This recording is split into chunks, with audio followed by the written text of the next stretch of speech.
En este video veremos a cada persona ejecutada en los Estados Unidos durante los primeros 6 meses de 2025. Repasaremos los crímenes que los llevaron al corredor de la muerte, las últimas palabras que pronunciaron y las comidas finales que solicitaron antes de ser ejecutados. Pero antes de empezar, cuéntanos en los comentarios desde dónde estás viendo este video. La primera ejecución del año ocurrió el 31 de enero de 2025. Después de pasar casi 23 años en el corredor de la muerte, Marion Bowman Jr. fue ejecutado por inyección letal en Carolina del Sur. Pero antes de llegar a su último día, debemos volver al momento en que todo comenzó. El 17 de febrero de 2001, el cuerpo calcinado de Candy Louise Martin fue encontrado en el maletero de su coche quemado en el condado de Dorchester, Carolina del Sur. El día anterior, Marion Bowman Jr., de 20 años, había visto a Candy y le pidió que le devolviera el dinero que le había prestado. Pero cuando ella le dijo que esperara mientras terminaba su conversación, él se enojó. Según testigos, entonces dijo: «Esa perra estará muerta antes de que anochezca». Y esa misma tarde cumplió su promesa. Candy recogió a Marion y a su primo, James Taiwan Gatson, para ir a una fiesta, pero Marion le pidió que tomara un desvío por una zona remota. Allí se bajaron del coche. Marion entonces sacó un arma y le disparó a Candy mientras ella caminaba delante. Pero no murió de inmediato, y le suplicó por su vida, diciendo que tenía un hijo. Pero a Marion no le importó. Disparó 2 veces más, la mató y luego arrastró su cuerpo al bosque. Tomaron su coche y regresaron a la ciudad, donde él se jactó del asesinato e intentó vender el vehículo de Candy. Pero nadie quiso comprarlo. Así que esa noche volvió al bosque con su amigo, Travis Felder. Sacaron el cuerpo de Candy del bosque, lo metieron en el maletero y prendieron fuego al coche. Después de eso, Travis lo llevó de vuelta a Branchville y ambos regresaron a sus casas como si nada hubiera pasado. Pero para la mañana siguiente, todo había terminado. La policía arrestó a Marion y encontró el reloj de muñeca de Candy en el bolsillo de su pantalón. Marion fue declarado culpable de asesinato en primer grado en 2001 y condenado a muerte. A lo largo de los años, sus apelaciones se centraron en alegaciones de representación legal ineficaz y enfermedad mental, pero cada una de ellas fue rechazada. El 31 de enero de 2025, Marion fue ejecutado por inyección letal en la prisión correccional de Broad River. En sus últimas palabras preparadas, dijo: «Yo no maté a Candy Martin. Soy inocente de los crímenes por los que estoy aquí para morir. Sé que la familia de Candy está sufriendo. Están justificada y comprensiblemente enojados. Si mi muerte les brinda algún alivio y les permite enfocarse en los buenos momentos y las historias divertidas, entonces supongo que habrá servido para algo. Espero que encuentren paz». Si quieres leer la declaración completa, te sugiero que pauses el video aquí. Para su última comida, pidió un banquete: camarones fritos, ostras, pescado, alitas de pollo, tiras de pollo, aros de cebolla, pudín de banana, pastel alemán de chocolate, jugo de piña y jugo de arándano. Fue declarado muerto a las 6:27. Marion Bowman Jr. tenía 44 años. La siguiente ejecución estaba programada para el 5 de febrero de 2025. Tras pasar 12 años en el corredor de la muerte, Stephen LaWayne Nelson fue ejecutado por inyección letal en la unidad Huntsville. Pero, ¿qué hizo para acabar en el corredor de la muerte? El 3 de marzo de 2011, Stephen entró en la iglesia North Point Baptist en Arlington, Texas, con la intención de robar el lugar. Dentro encontró al pastor Clint Dobson y a la secretaria de la iglesia, Judy Elliott. Stephen los atacó a ambos, estrangulando a Clint con un cable de computadora y asfixiándolo con una bolsa de plástico. Judy fue brutalmente golpeada, sufriendo graves heridas en el rostro, la cabeza y el cuerpo. Después de dejarlos por muertos, Stephen robó la computadora portátil y el teléfono de Clint, junto con las tarjetas de crédito y el automóvil de Judy. Más tarde usó las tarjetas de crédito para comprar ropa y joyas, y vendió la computadora robada por dinero en efectivo. La policía vinculó a Stephen con el crimen después de encontrar en su poder pertenencias de Clint y Judy, junto con manchas de sangre en sus zapatos que coincidían con ambos víctimas. Fue arrestado después de no presentarse ante su oficial de libertad condicional el mismo día del asesinato. Un jurado lo declaró culpable de asesinato capital en 2012 y lo condenó a muerte. Sus apelaciones, que argumentaban errores procesales durante el juicio, fueron rechazadas. Mientras esperaba el juicio en la cárcel, Steven era conocido por sus arrebatos violentos, incluyendo daños a la propiedad de la prisión y amenazas a los oficiales. Y para empeorar las cosas, en 2012, Steven fue acusado de asesinar a otro recluso, Jonathan Holden, un preso con enfermedades mentales, después de supuestamente engañarlo para simular un intento de suicidio. Steven usó una cuerda hecha con mantas para estrangular a Jonathan y, según los informes, después lo celebró tocando una guitarra de aire con una escoba. Steven pasó los siguientes 12 años en el corredor de la muerte en la unidad Huntsville de Texas. Presentó apelaciones en todos los niveles: tribunales estatales, jueces federales, incluso la Corte Suprema de EU, pero todas fallaron. Cuando llegó su último día, no se le permitió elegir una comida final especial y comió lo mismo que los demás presos ese día. El 5 de febrero de 2025, Steven yacía amarrado a la camilla, con la vista fija en una mujer a la que nunca había tocado fuera de los muros de la prisión. Era su esposa, una amiga por correspondencia que conoció 5 años antes y con quien se casó solo 3 meses atrás. Sus últimas palabras no fueron para las víctimas, fueron para ella. Siempre te amaré, sin importar que nuestro amor sea incontrolable. No hay definición ni sentimiento. Estoy agradecido. Es lo que es. Vive siempre por mí y disfruta la vida. Dale un abrazo a Monkey de mi parte. Sepan que no tengo miedo. Hace un frío de mierda aquí, pero estoy en paz, listo para ir a casa. Vamos, alcaide. Judy Elliott había fallecido el año anterior, pero su hijo estaba allí, sentado en la sala de testigos. El alcaide dio la señal, y la inyección comenzó a fluir. Steven giró hacia el vidrio, mirando a su esposa y al perro una última vez. «Déjame dormir», le dijo. La palabra amor salió de sus labios mientras su voz se apagaba. Su cuerpo se tensó, jadeó 2 veces e intentó contener la respiración. Su cabeza, hombros y brazos temblaron durante unos segundos hasta que todo movimiento cesó. Fue declarado muerto 24 minutos después, a las 6:50. Murió apenas 13 días antes de cumplir 38 años. Solo un día después, se programó la siguiente ejecución, esta vez en Alabama. El 6 de febrero de 2025, después de pasar más de 35 años en el corredor de la muerte, Demetrius Frazier fue ejecutado por hipoxia de nitrógeno en Alabama. Veamos el crimen que cometió. El 27 de noviembre de 1991, Demetrius irrumpió en el apartamento de Pauline Brown, de 40 años, en Birmingham. Inicialmente, solo quería dinero y la despertó exigiéndole efectivo, pero después de obligarla a entregarle más dinero, también la agredió sexualmente. En cuanto Pauline empezó a suplicar por su vida, Demetrius terminó con todo. Le disparó en la parte trasera de la cabeza. Antes de irse, registró su apartamento buscando más dinero, comió algo de su comida y se deshizo del arma. Su cuerpo fue encontrado al día siguiente por una amiga preocupada. La escena era devastadora y nadie tenía respuestas. Quienquiera que lo hubiera hecho, ya se había ido. Pero el silencio no duró. Unos meses después, el 8 de marzo de 1992, en Detroit, Demetrius atacó de nuevo. Ese día, Crystal Kendrick, de 14 años, fue encontrada muerta dentro de una casa abandonada. El lugar estaba desmantelado, frío, despojado de cualquier cosa útil y olvidado por casi todos. Pero esa tarde, Crystal estaba atrapada dentro. Había huido de casa nuevamente, y esta no era la primera vez. Su vida había comenzado a desmoronarse desde que su madre cayó en la adicción y desapareció de su mundo.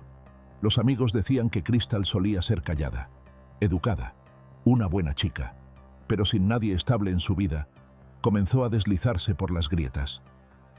Y fue entonces cuando cruzó caminos con Demetrius Frazier. Dentro de esa casa abandonada, Demetrius intentó violarla, pero Crystal luchó, intentó huir, pero Demetrius sacó un arma y le disparó en la cabeza antes de que pudiera llegar a la puerta.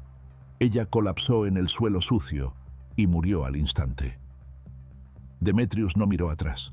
Simplemente pasó por encima de su cuerpo y salió, dejando a Crystal fría y sola en ese lugar olvidado. La policía en Michigan lo identificó como sospechoso casi de inmediato, pero Demetrius ya era un hombre buscado, vinculado a otro caso brutal meses antes. En Alabama, las autoridades estaban construyendo un caso en su contra por la violación y asesinato de Pauline Brown. Entonces, finalmente lo atraparon, y en cuestión de horas, comenzaron las confesiones. Primero, admitió haber matado a Crystal, luego confesó haber asesinado a Pauline también. El 6 de febrero de 2025, Demetrius fue ejecutado por hipoxia de nitrógeno en el Centro Correccional Holman. Fue el cuarto hombre en ser ejecutado de esta manera. Su última comida fue de Taco Bell e incluyó un burrito de 5 capas con carne, una chalupa suprema de pollo, tacos crujientes de carne, papas con salsa y un Mountain Dew. Antes de la ejecución, se reunió con su madre, su hermana y su abogado. Cuando le preguntaron si tenía unas últimas palabras, simplemente dijo: «Fuerza Detroit. Amo a todos en el corredor de la muerte. Vamos». Fue declarado muerto a las 6:36. Demetrius Frazier tenía 52 años. Una semana después, se programaron las 2 últimas ejecuciones del mes para el mismo día. El 13 de febrero de 2025, después de pasar más de 26 años en el corredor de la muerte, James Ford fue ejecutado mediante inyección letal en Florida. Pero, ¿qué fue lo que hizo? El 6 de abril de 1997, James atrajo a su compañero de trabajo y a la esposa de este, Greg y Kimberly Mallory, a una piscifactoría en el condado de Charlotte, Florida, con el pretexto de un día de pesca. Pero una vez que llegaron, James los atacó. Le disparó a Greg en la cabeza, luego lo golpeó brutalmente y le cortó el cuello. Kimberly logró asegurar a su hija de 2 años en el asiento trasero de su camioneta antes de intentar escapar, pero James la alcanzó, la agredió sexualmente y luego le quitó la vida con un rifle. Todo esto ocurrió mientras su hija observaba. Al día siguiente, trabajadores de la finca encontraron los cuerpos de la pareja y a la niña viva en la camioneta, deshidratada y cubierta de la sangre de su madre. Fue llevada al hospital y logró sobrevivir. James fue arrestado casi 2 semanas después, el 17 de abril de 1997, luego de que los investigadores lo vincularan con el crimen. Al principio afirmó que había dejado a la pareja en la finca para ir a cazar solo, pero su historia no cuadraba, y varios testigos confirmaron que estuvo con ellos antes de las muertes. Fue acusado de 2 cargos de asesinato en primer grado, robo, agresión sexual y abuso infantil.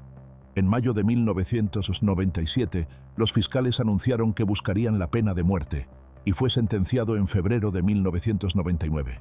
James intentó apelar su condena a muerte, pero todas sus apelaciones fueron rechazadas. Su ejecución se programó para el 13 de febrero en la prisión estatal de Florida.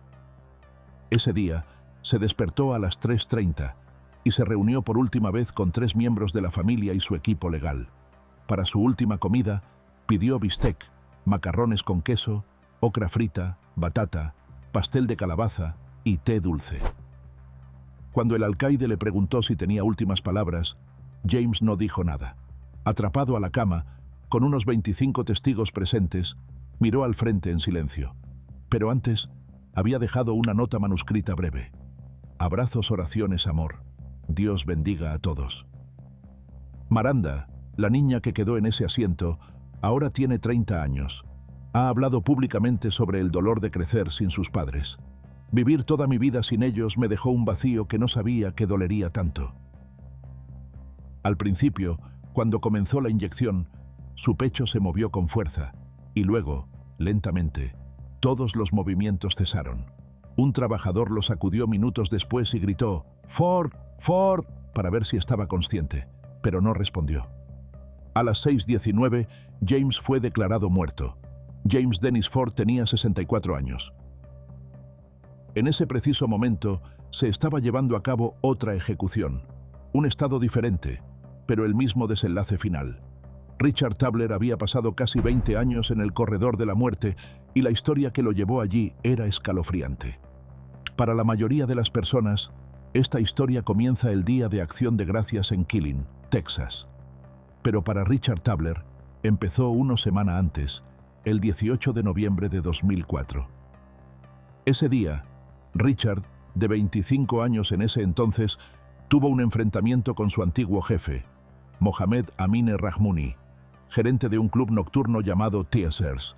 Las cosas se salieron de control rápidamente. Richard alegó que Mohamed había amenazado a su familia y eso fue la gota que colmó el vaso. A partir de ese momento, comenzó a planear su venganza. Entre el 26 y el 28 de noviembre de 2004, Richard cometió 4 asesinatos en Killeen, Texas. Primero disparó y mató al gerente de un club nocturno, Mohamed, y a su amigo Haitham Frank Sayed. 2 días después atrajo a Amanda Benefield, de 16 años, y a Tiffany Dodson, de 18, a un lago, donde les disparó varias veces. Posteriormente, Richard llamó a la policía para burlarse de ellos y amenazó con cometer más asesinatos si no cerraban el club nocturno.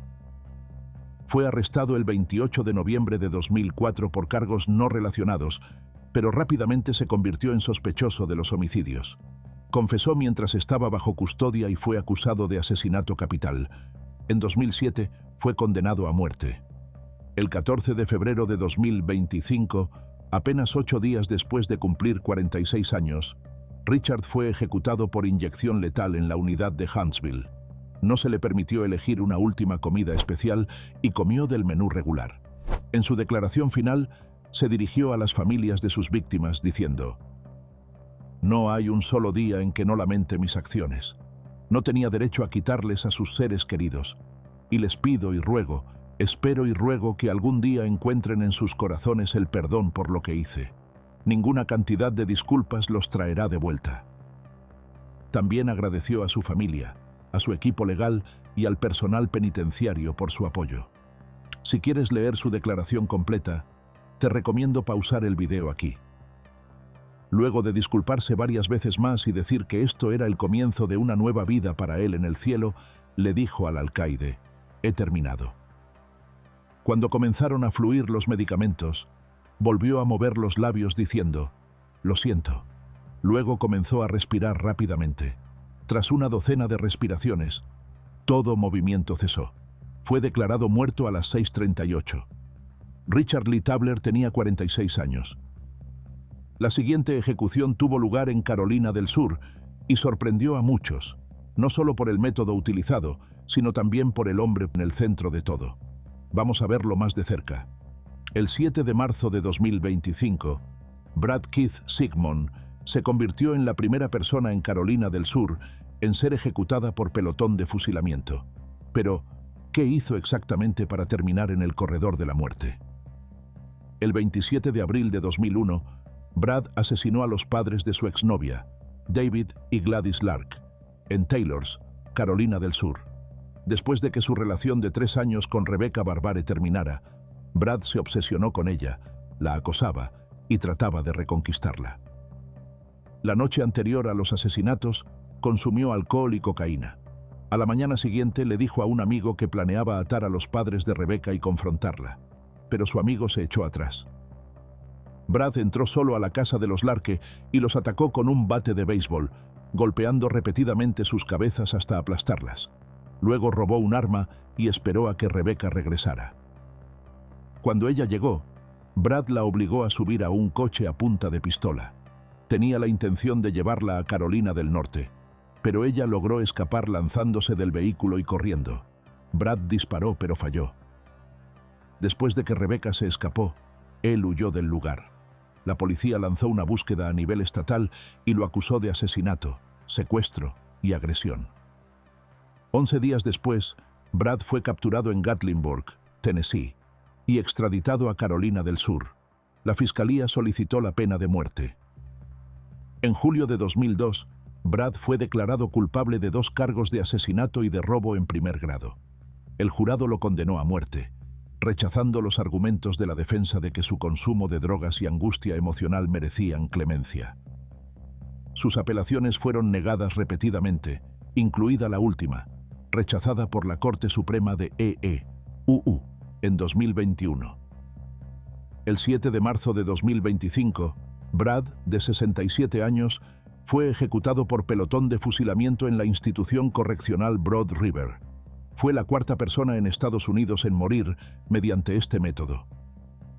Durante una ejecución por fusilamiento, el recluso es asegurado a una silla metálica en una sala que también contiene la silla eléctrica del Estado, la cual permanece en su lugar.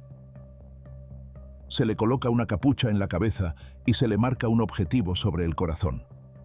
3 oficiales correccionales voluntarios se ubican detrás de una pared a 4,5 metros de distancia, con rifles cargados. La pared tiene una pequeña abertura que no es visible para los testigos. Después de que el alcaide lee la orden de ejecución, los oficiales disparan. Un médico luego examina al recluso y una vez confirmada la muerte, se corre la cortina y los testigos se retiran. Los testigos, incluidos familiares, medios de comunicación y abogados, pueden ver el perfil derecho del recluso a través de un vidrio a prueba de balas. La última comida de Brad consistió en 4 piezas de pollo frito, ejotes, puré de papas con salsa, panecillos, tarta de queso y té dulce. Los funcionarios penitenciarios le negaron su petición de recibir 3 cubetas de pollo Kentucky Fried Chicken para compartir con otros reclusos. Amarrado a la silla, con una capucha cubriéndole el rostro y un blanco en el pecho, Brad pronunció sus últimas palabras, haciendo un llamado para poner fin a la pena de muerte. Quiero que mi declaración final sea de amor y un llamado a mis hermanos cristianos para que nos ayuden a terminar con la pena de muerte. Ojo por ojo fue usado como justificación ante el jurado para imponer la pena capital, dijo. En ese momento, yo era demasiado ignorante para entender cuán equivocado era eso. Continuó. ¿Por qué? Porque ya no vivimos bajo la ley del Antiguo Testamento, sino bajo el Nuevo Testamento. Ahora vivimos bajo la gracia y misericordia de Dios. A las 6:06 p.m., el equipo de ejecución disparó.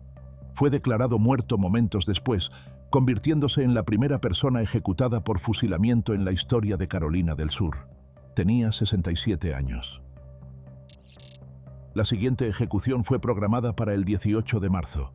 Después de pasar 26 años en el corredor de la muerte, Jesse Dean Hoffman Jr. fue ejecutado por hipoxia de nitrógeno en Luisiana, un método nunca antes usado en el estado. Pero antes de hablar de sus últimos momentos, hay que volver a la mañana de Acción de Gracias, el 28 de noviembre de 1996, cuando un cazador de patos hizo un hallazgo escalofriante en la parroquia de St. Tammany.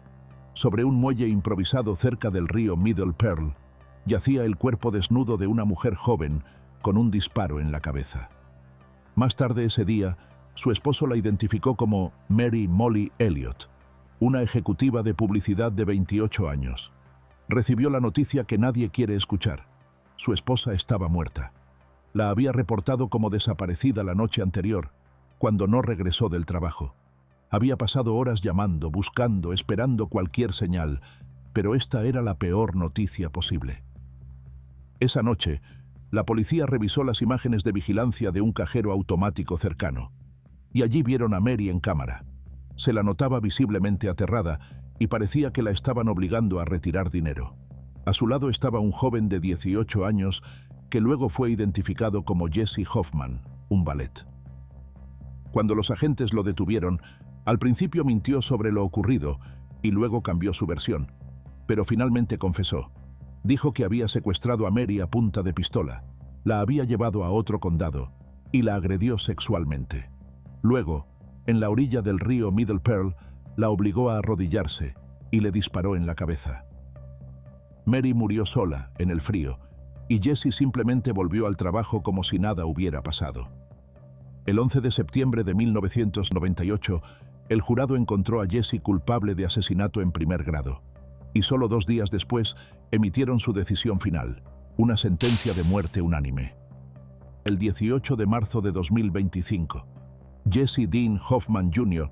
se convirtió en la primera persona ejecutada en Luisiana en más de 15 años. Antes de su ejecución, no dijo una sola palabra. No hubo declaración final, ni disculpa. También rechazó la opción de una última comida especial, eligiendo enfrentar la muerte sin ceremonia. Entre los testigos ese día estaba su esposa, Ilona. Se había casado con él mientras ya estaba encarcelado, acompañándolo durante años de encierro.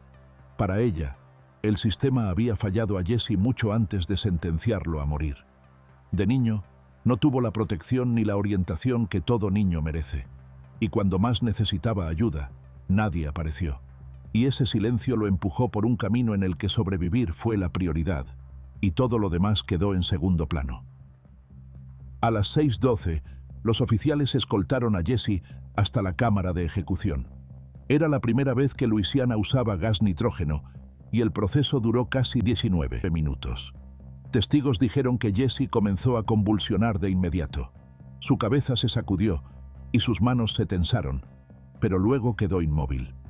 Un funcionario del Estado confirmó más tarde los movimientos, pero aseguró que la ejecución transcurrió en su mayoría como se esperaba.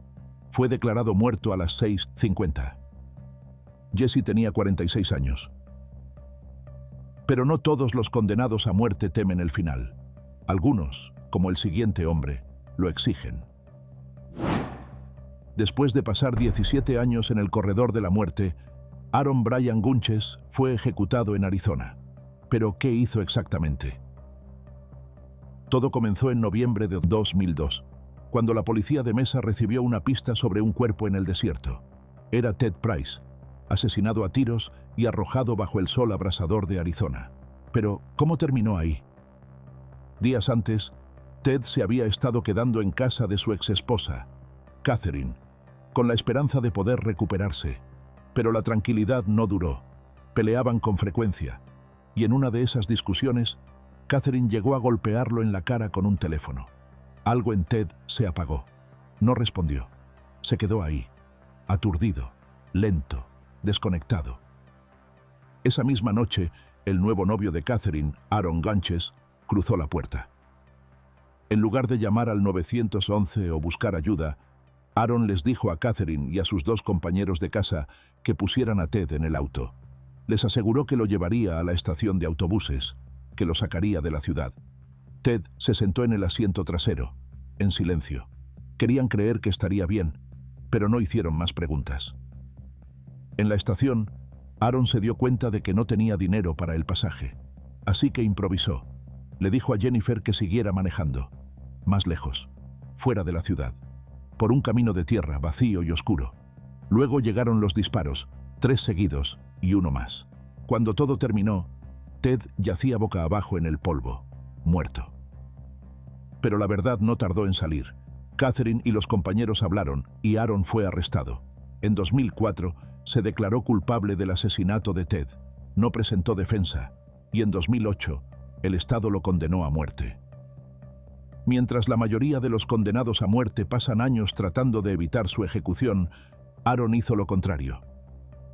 En noviembre de 2022, después de 14 años esperando en el corredor de la muerte, dio un paso extraordinario. Pidió a la Corte Suprema de Arizona que emitiera su orden de ejecución. Afirmó que no quería más demoras, que deseaba que se hiciera justicia y que las familias de las víctimas obtuvieran cierre. Aaron ya estaba harto de las demoras, y una vez más exigió ser ejecutado, dejando en claro que no quería más barreras legales. Esta vez el Estado no dudó. La Corte Suprema de Arizona fijó oficialmente su ejecución para el 19 de marzo. No habría más cambios de última hora. Su última comida consistió en aros de cebolla, un giro picante, un giro con salsa barbacoa, baklava y una hamburguesa doble western con tocino y papas fritas. Rechazó dar cualquier declaración final. A los 53 años, Aaron Brian Gunches fue declarado muerto. Solo un día después había programada otra ejecución. El 20 de marzo de 2025, después de pasar 20 años en el corredor de la muerte, Wendell Arden Grissom fue ejecutado por inyección letal. Pero, ¿qué hizo para acabar allí? El 2 de noviembre de 2005, Wendell Grissom salió de Arkansas con una botella de whisky y una pistola cargada, y en algún punto cerca de la frontera con Oklahoma, recogió a un autoestopista, Jesse Jones, un desconocido sin rumbo ni destino. Pero para cuando llegaron a Oklahoma City, ya no solo estaban bebiendo, estaban planeando. Wendell tenía una pistola, una segunda Derringer y una idea: robo. Conduciendo por el condado de Blaine, Wendell vio una casa tranquila cerca de Hitchcock y se metió en la entrada. Adentro estaban dos mujeres, Lauren Kopf y su mejor amiga Amber Matthews, y los dos hijos pequeños de Lauren. Wendell no dudó. Apenas abrieron la puerta, sacó su arma y empezó a disparar. Amber tomó al bebé e intentó huir. Lauren se enfrentó a él, suplicándole que se detuviera, pero Wendell se rió. Le disparó en la mano, en la cadera y en la cabeza, y siguió disparando. Ella cayó al suelo, sangrando, pero seguía con vida. Pero Wendell no había terminado. Recorrió la casa disparando a Amber. De alguna manera, Lauren logró escapar, y cuando llegó a la carretera, detuvo a un camionero y apenas pudo decir: «Mi amiga y mis hijos están muertos». La policía llegó rápidamente y encontró a los dos niños con vida. Amber aún respiraba cuando la encontraron, pero murió más tarde en el hospital. Wendell y Jesse fueron arrestados poco después. El juicio fue rápido, porque la evidencia era abrumadora, y en 2006, Wendell Grissom fue condenado a muerte. Jesse Jones recibió cadena perpetua y sigue encarcelado hasta el día de hoy. Su ejecución fue programada para el 20 de marzo de 2025. Su última comida consistió en una pizza suprema con tocino canadiense, un bote de helado de vainilla y una botella de Coca-Cola. En su declaración final, pidió perdón a la familia de la mujer que asesinó. «Les pido perdón a todos los que he herido». A las 10:13 de la mañana, Wendell fue declarado muerto. Tenía 56 años. Pero solo unas horas después, otro hombre ya se preparaba para su caminata final, esta vez en Florida. El 20 de marzo de 2025, Edward Thomas James fue ejecutado por inyección letal después de pasar casi 3 décadas en el corredor de la muerte. La noche del 19 de septiembre de 1993, Eddie llegó a una fiesta a solo 2 cuadras de donde vivía. Bebió, se rió y se mezcló con los demás como si nada pasara. Y para las 10:30 de la noche estaba visiblemente borracho. Cuando la mayoría de los invitados se había ido, rechazó que lo llevaran a casa y les dijo a todos que estaba bien, pero no lo estaba. Antes de volver, consumió 10 dosis de LSD y siguió caminando. Para cuando Eddie cruzó la puerta de la casa de Betty Dick, algo dentro de él ya había cambiado. Betty era como una madre para él, además de ser su casera. Dentro de la casa, ella y 4 de sus nietos dormían profundamente. Después de entrar, le rodeó el cuello a Toni Neuner con las manos y apretó. Finalmente la soltó, creyendo que estaba muerta. Luego la arrastró hasta su habitación, le quitó la ropa, la agredió y la empujó entre la cama y la pared. Toni no gritó, nunca despertó y murió lentamente por asfixia. Pero aún así, Eddie no había terminado. Entró a la fuerza en la habitación de Betty y la golpeó con un candelabro. Ella despertó y gritó: «¿Por qué, Eddie? ¿Por qué?». Pero él siguió golpeándola. Wendy, de 9 años, se despertó y corrió a la habitación, solo para ver cómo apuñalaban a su abuela. Cuando terminó, Eddie se duchó, hizo su maleta y robó el bolso, las joyas y el auto de Betty. Y para cuando la policía encontró los cuerpos, él ya se había ido. Estuvo prófugo durante casi 3 semanas, hasta que un espectador del programa America's Most Wanted lo reconoció en Bakersfield, California. Fue arrestado de inmediato y el 18 de agosto de 1995, Eddie fue condenado a muerte. El 20 de marzo de 2025, dentro de la prisión estatal de Florida, el Estado llevó a cabo su ejecución. Eddie no recibió visitas en su último día de vida y no dio ninguna declaración final. Para su última comida, pidió bagre frito, ensalada de papas, hash papis, galletas, refresco y café. Murió a las 8:15 en la tarde. A los 63 años, Edward Thomas James fue declarado muerto. La siguiente ejecución tuvo lugar en abril. El 8 de abril de 2025, Michael A. Tansey fue ejecutado por inyección letal en la prisión estatal de Florida, tras haber pasado 25 años en el corredor de la muerte. ¿Pero qué fue exactamente lo que hizo? El 25 de abril del año 2000, Janet Acosta estacionó su camioneta color marrón en un jardín japonés tranquilo en Miami. Estaba en su hora de almuerzo, buscando un poco de paz. Tenía un libro en el regazo y la ventana del vehículo estaba baja, solo un momento para ella. Pero lo que no sabía era que Michael la estaba observando. Estaba sin dinero, varado y lleno de rabia, desesperado por volver a Cayo Hueso. Al principio, le pidió un cigarrillo, pero cuando ella volteó a responderle, él la golpeó en la cara y se metió por la fuerza en la camioneta.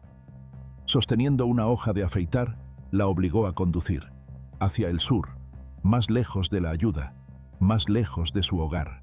Para cuando llegaron a Homestead, ya la había atado, le había metido una toalla en la boca y le había susurrado al oído que si gritaba, le cortaría el cuello. Le vació la billetera, $53, y usó el dinero para comprar cigarrillos y una bebida. Luego, en un estacionamiento, la agredió sexualmente con la cuchilla aún contra su garganta. Al atardecer, llegaron a Blimp Road, un lugar apartado y silencioso, y allí le dijo que no volvería a casa. Le enredó una cuerda alrededor del cuello y tiró.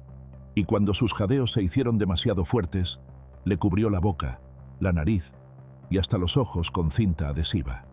Luego volvió a tirar, más fuerte, hasta que su cuerpo dejó de moverse. Pero la policía ya estaba rastreando los retiros de su cajero automático, y solo 2 días después, arrestaron a Michael Tansey cuando regresaba a la camioneta de Janet. Con el tiempo, Michael se declaró culpable de todos los cargos, incluyendo asesinato en primer grado, y en febrero de 2003 fue condenado a muerte. El 8 de abril de 2025, Michael Tansey fue amarrado a una camilla dentro de la prisión estatal de Florida. Según los funcionarios penitenciarios, se despertó a las 4:45 y recibió una única visita, la de su consejero espiritual. Para su última comida, Michael pidió una chuleta de cerdo, tocino, maíz, helado y una barra de dulce. Cuando le preguntaron si tenía alguna última palabra, Michael habló con una voz apenas audible. Dijo, «Quiero pedir perdón a la familia», y luego recitó un versículo de la Biblia antes de que comenzaran a fluir las drogas. Una vez que se inició el protocolo de 3 fármacos, su pecho subió y bajó durante unos 3 minutos, y luego se detuvo. Un oficial de prisiones lo sacudió por los hombros y llamó su nombre 2 veces para verificar si estaba consciente. No respondió. Después de casi 25 años en el corredor de la muerte, Michael A. Tansey fue declarado muerto a las 6:12. Tenía 48 años. 3 días después, se programó la siguiente ejecución, esta vez en Carolina del Sur. Después de 18 años en el corredor de la muerte, Michael Mahdi fue ejecutado por un pelotón de fusilamiento. ¿Pero qué fue exactamente lo que hizo? El 14 de julio de 2004, Michael, de 21 años, robó una pistola de la casa de su vecino en Virginia. También se llevó una camioneta y unas placas de matrícula. Iba rumbo al sur y no quería que lo siguieran. La noche siguiente, en Winston-Salem, Carolina del Norte, entró a una tienda con una lata de cerveza. Detrás del mostrador estaba Christopher Box, de 29 años. Cuando Christopher le pidió una identificación, Michael sacó la pistola y le disparó en la cara. Mientras Christopher caía al suelo, Michael se acercó y disparó de nuevo, a quemarropa. Luego salió caminando, tranquilo, como si nada, y siguió rumbo a Carolina del Sur. Y apenas 3 días después volvió a matar. Esta vez fue en una granja a las afueras de Columbia. Michael ya había abandonado un auto robado y tomado otro. Entró a una casa vacía y esperó, cambiando canales de televisión, rodeado de herramientas y armas, sin saber que el terreno pertenecía a un capitán de policía. James Myers había pasado el día celebrando cumpleaños con su esposa y sus 5 hijos, pero al regresar a casa, entró directo en una emboscada. Michael había tomado un rifle del cobertizo y disparó.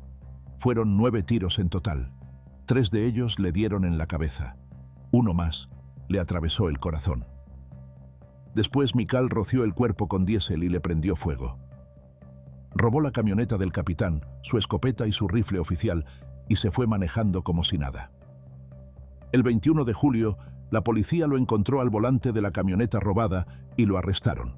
Su defensa habló de un pasado roto, abandono, enfermedades mentales, años en instituciones juveniles. Pero el jurado no se conmovió. El 8 de diciembre de 2006, Mikal Mahdi fue condenado a muerte. El 11 de abril de 2025, Mikal eligió una última cena compuesta por filete ribeye término medio, risotto de champiñones, brócoli, hojas de nabo, cheesecake y té dulce. Después, Mikal fue colocado en una silla con un blanco fijado en el pecho y una capucha negra cubriendo su cabeza a las 6:01 p.m. Mikal no dio una declaración final, no habló y nunca miró a los testigos, incluso a su propio abogado, que estaban sentados a solo unos pasos de distancia. El protocolo del Estado indicaba que 3 funcionarios dispararan simultáneamente, apuntando a un blanco en el pecho de Mahdi.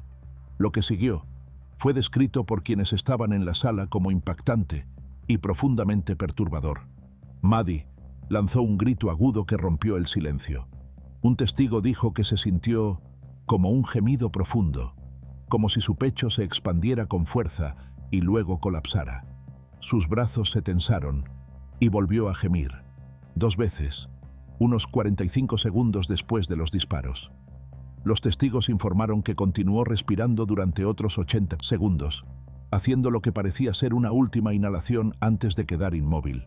Un médico de la prisión se acercó y lo declaró muerto a las 6:05 p.m., menos de 4 minutos después de haber sido baleado. A los 42 años, Mikaldin Mahdi estaba muerto. La siguiente ejecución estaba programada 12 días después, esta vez en Texas. Vamos a repasarla. El 23 de abril de 2025, tras pasar más de 20 años en el corredor de la muerte, Moisés Sandoval Mendoza fue ejecutado por inyección letal en Texas. Pero antes de hablar de sus momentos finales, volvamos al principio de todo. El 18 de marzo de 2004, Rachel Tolleson, de 20 años, no respondía a la puerta. Su bolso seguía sobre la mesa. Su coche estaba aparcado afuera. Pero la casa estaba hecha un desastre, y su bebé de 5 meses fue encontrado llorando, solo, sobre una cama volcada. Pero Rachel había desaparecido. Su madre había pasado a visitarla, como siempre, pero esta vez no había ni rastro de Rachel. 6 días más tarde, un excursionista vio algo en el bosque, un montón de troncos, y debajo, el cuerpo de Rachel. Había sido estrangulada, apuñalada y luego quemada. Los detectives empezaron por su exesposo. Habían tenido un divorcio complicado y él había estado en una fogata la noche que Rachel desapareció. La misma madera de mezquite que ardió en esa fiesta coincidía con los troncos que cubrían su cuerpo, hasta en los rastros químicos. Pero entonces surgió otro nombre, Moisés Mendoza. Él fue quien llevó la leña, y conocía a Rachel desde la secundaria. Hablaron en la fiesta, pero ella no tenía interés en él. Cuando la policía lo interrogó, dijo que ella se había ido con él por su propia voluntad. Nadie le creyó. Más tarde su historia cambió. Confesó que la había estrangulado en su camioneta, que la agredió en un campo, que la estranguló una vez, luego otra y otra más. Y cuando pensó que estaba muerta, le apuñaló el cuello para asegurarse. Cuando la policía se le acercaba, entró en pánico. Arrastró su cuerpo a una zanja remota en el condado de Collin, le prendió fuego y la enterró bajo ramas y troncos. Pensó que nadie la encontraría jamás. En el juicio, no hubo dudas sobre su culpabilidad. Al jurado le tomó solo 4 horas llegar a un veredicto. El 3 de julio de 2005, Moisés Mendoza fue condenado a muerte. El 23 de abril de 2025, después de pasar más de 2 décadas en el corredor de la muerte, Moisés fue finalmente ejecutado. No se le permitió elegir su última comida.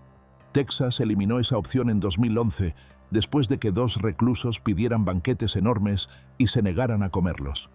Ahora, todos reciben la misma comida que los demás presos. Después de que Moisés fue sujetado a la camilla, su consejero espiritual rezó por él durante aproximadamente 2 minutos. Luego, Moisés se volvió hacia la familia de la víctima. Uno por uno, se dirigió a ellos por su nombre: los padres de Rachel, sus 2 hermanos, su prima y su tío. todos observando desde una sala contigua a través de una ventana. «Lamento haberles arrebatado la vida de Rachel», dijo. También dijo que le había quitado a la hija de Tollefson la oportunidad de crecer con su madre, y agregó: «Lo siento por eso. Sé que nada de lo que diga o haga podrá compensarlo. Quiero que sepan que lo digo con sinceridad. Lo siento». Su hija no estaba presente, pero esas palabras iban dirigidas a ella de todas formas. Luego, girándose hacia otra ventana, habló en español a su esposa, su hermana y dos amigos que lo miraban desde el otro lado del cristal. «Los amo, estoy con ustedes, estoy bien y en paz», dijo. «Ustedes saben que estoy bien y que todo es amor». A las 6:21, los fármacos comenzaron a fluir. Moises soltó 2 jadeos fuertes y luego empezó a roncar. Tras unas 10 respiraciones ruidosas, su cuerpo quedó inmóvil. Fue declarado muerto a las 6:40. A los 41 años, Moises Sandoval Mendoza estaba muerto. El 24 de abril de 2025, James Osgood fue ejecutado por inyección letal tras pasar más de una década en el corredor de la muerte. Pero para entender cómo James terminó en el corredor de la muerte, hay que retroceder, volver a octubre de 2010, cuando todo comenzó. El 13 de octubre de 2010, Tracy Brown no se presentó a trabajar, y cuando no respondió a llamadas ni mensajes, su jefe pidió un control de bienestar. El casero abrió la puerta y se quedó paralizado. Tracy yacía desnuda en el suelo del dormitorio, con la garganta cortada tan profundamente que no dejaba dudas. No era un suicidio. Fue un asesinato brutal y premeditado. Los detectives reconstruyeron rápidamente su último día. Tracy lo había pasado con 2 personas, su prima Tonya Van Dyke y el novio de Tonya, James Osgood. En casa de ellos se encontró un arma, y James admitió que era suya. Más tarde, los detectives notaron un corte reciente en uno de sus dedos, coherente con las lesiones que se producen al apuñalar. Con el tiempo, James confesó. Dijo que él y Tonya habían fantaseado con la violencia. Veían programas de crímenes y hablaban sobre torturar a alguien. Al principio pensaron en una víctima desconocida, pero luego eligieron a alguien cercano. Eligieron a Tracy. James la estranguló por detrás. Luego la arrastraron al dormitorio. Allí, James obligó a Tracy a realizar actos sexuales mientras Tonya la apuntaba con un arma. Y cuando Tracy intentó escapar, James la arrastró de nuevo tirando de su cabello. Entonces sacó un cuchillo de su calcetín, le cortó el cuello y la apuñaló en la espalda. Siguió cortándola mientras ella se desangraba y le susurró: «No es nada contra ti, solo deja de pelear». Tonya aceptó un acuerdo con la fiscalía. Se declaró culpable para evitar la pena de muerte y fue sentenciada a cadena perpetua. Hoy sigue en prisión. James fue acusado de 2 cargos de asesinato capital, uno por violación y otro por sodomía. El 13 de junio de 2014, el jurado lo declaró culpable y lo condenó a muerte. El jueves 24 de abril de 2025 llegó su último día. Para su última comida, pidió pizza. A las 6:09, se abrió la cortina de la sala de observación de la ejecución. James ya estaba atado a la camilla. A las 6:11 pronunció sus últimas palabras. «No he dicho su nombre desde aquel día porque sentía que no tenía el derecho», confesó James. «Tracy, lo siento». Luego se volvió hacia quienes lo observaban, sus seres queridos, y les hizo gestos silenciosos. A las 6:12 se incorporó y formó con las manos las señas. 1, 4, 3, un código para «te amo». A las 6:15 apoyó la cabeza. Respiraba lenta y profundamente mientras los fármacos entraban en su sistema. Momentos después, un guardia realizó la verificación de conciencia habitual. Lo llamó por su nombre, le pellizcó el brazo, le tocó el párpado. James no respondió. Para las 6:18, su respiración se detuvo, y a las 6:35, James Osgood fue declarado muerto. Tenía 55 años. La siguiente ejecución tuvo lugar en mayo. El 1 de mayo de 2025, después de pasar más de 20 años en el corredor de la muerte, Jeffrey Glenn Hutchinson fue ejecutado por inyección letal en Florida. ¿Pero qué hizo? La noche del 11 de septiembre de 1998, En un vecindario tranquilo de Crestview, Florida, 4 vidas fueron eliminadas en cuestión de minutos. Dentro de una casa modesta, una mujer y sus 3 hijos fueron ejecutados con disparos a la cabeza. No hubo lucha, ni advertencias, ni compasión. Y el asesino no era un desconocido. Era Jeffrey Hutchinson, ex-ranger del ejército, veterano de la Guerra del Golfo, y el hombre que vivía con ellos. Era el novio de Renee Flaherty, el mismo que la ayudaba a criar a sus hijos. Geoffrey, Amanda y Logan confiaban en él, y una noche, él los asesinó. Esa misma tarde, nada parecía fuera de lugar, hasta que Jeffrey y Renee discutieron. Fue una pelea fuerte. Después, Jeffrey empacó algunas cosas, agarró sus armas y se fue. Renee pensó que todo había terminado, pero no fue así. Jeffrey fue a un bar cercano, empezó a beber y le dijo al barman que necesitaba calmarse. Pero en lugar de eso subió a su camioneta con la escopeta al lado y volvió a la casa. Le disparó a Renee primero, una bala directa a la cabeza. Luego se movió por la casa como un soldado despejando habitaciones y mató a todos los que estaban dentro. Después, como si fuera algo de rutina, llamó al 911. «Acabo de dispararle a mi familia», dijo, y fue arrestado en el lugar. Durante el juicio, el jurado no vio a un hombre roto por la guerra. Vieron a alguien que tomó un arma y mató a las personas que lo amaban. En 2001, lo declararon culpable de los 4 asesinatos y lo sentenciaron a muerte. La ejecución de Jeffrey fue programada para el 1 de mayo de 2025. Para su última comida, pidió salmón, maji-maji, espárragos, papa al horno y té helado. Ese día recibió a 3 visitantes, entre ellos su hermana y un consejero espiritual. Esa noche, fue conducido a la cámara de ejecución y sujetado a la camilla. Cuando se le preguntó si tenía últimas palabras, no dijo nada. Pero mientras el procedimiento comenzaba, los testigos vieron que movía los labios, de forma suave, casi inaudible, como si hablara consigo mismo o susurrara una oración. El Estado eligió la inyección letal como método de ejecución. Sus piernas temblaron de forma intermitente y pareció tener espasmos corporales durante varios minutos antes de quedarse inmóvil. El proceso duró un poco más de 15 minutos. Fue declarado muerto a las 8:15. Jeffrey Hutchinson tenía 62 años.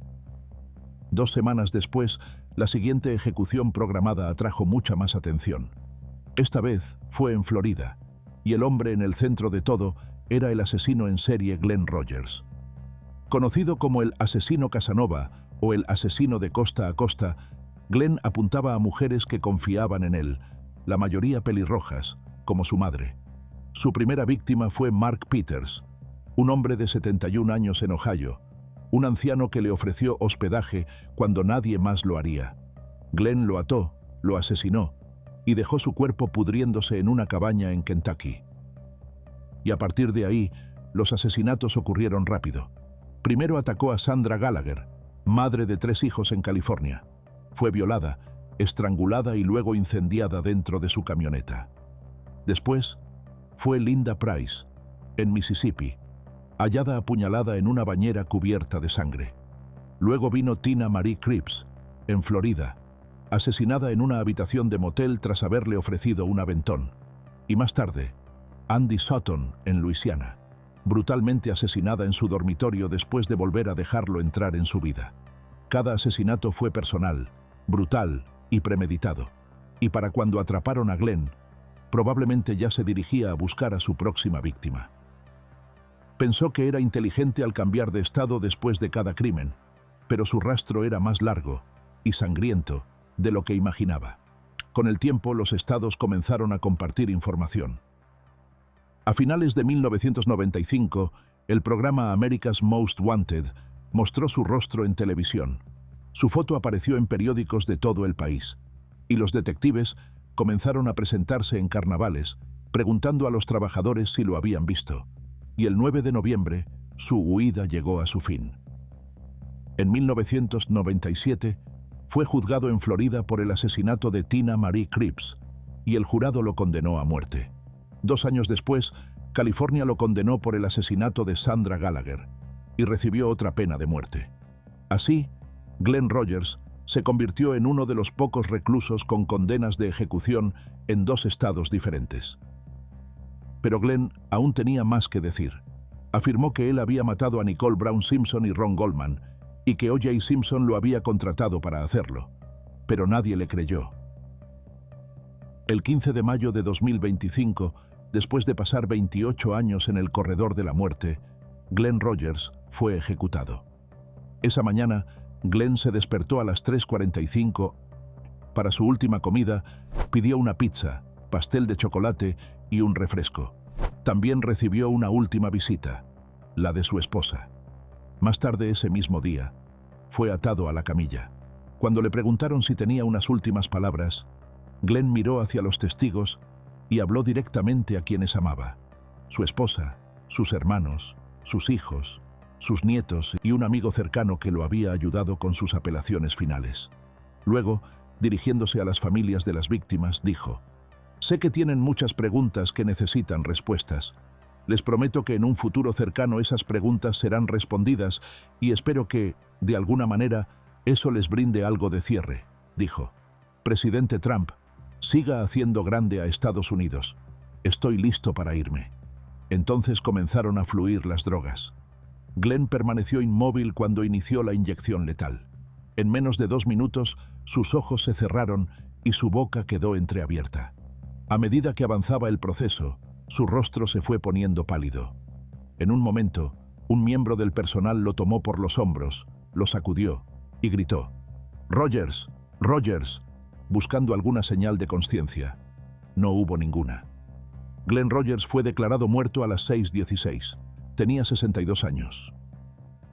Tan solo 5 días después, se llevó a cabo otra ejecución, esta vez en Indiana. Tras casi 23 años en el corredor de la muerte, Benjamin Donnie Ritchie enfrentó el mismo destino. Pero para entender por qué fue condenado a muerte, tenemos que retroceder al principio de todo. El 29 de septiembre del año 2000, en Beech Grove, Indiana, se reportó el robo de una camioneta blanca en una gasolinera. No pasó mucho tiempo antes de que el oficial Matthew Hickey la viera pasar por la escena de una parada de tráfico con 3 hombres a bordo. Y así comenzó la persecución. 2 oficiales más se unieron, Robert Mercury y William Bill Toney. Pero la camioneta no llegó muy lejos. Se estrelló contra el jardín de una casa y las puertas se abrieron de golpe. Uno de los sospechosos fue capturado de inmediato. El segundo, Benjamin Ritchie, de 20 años, salió corriendo. Bill lo persiguió al instante, atravesando patios, saltando cercas y pasando por columpios, hasta que Benjamin se volteó, sacó una Glock 9 mm y disparó 5 veces. Una de las balas impactó a Bill por encima del chaleco antibalas. Él logró disparar una sola vez antes de desplomarse sobre el césped.